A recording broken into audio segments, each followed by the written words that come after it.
Hi, it's HardReset, and today I'll show you how to fix DELL 7320 detachable battery draining problem.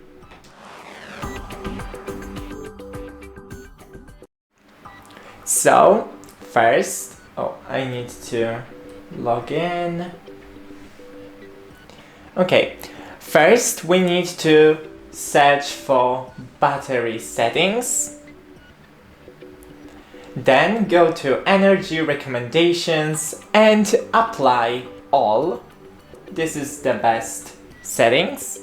And in power mode, we can go for best efficiency. Best power efficiency. That's it. Don't forget to leave a like and see you in the next one.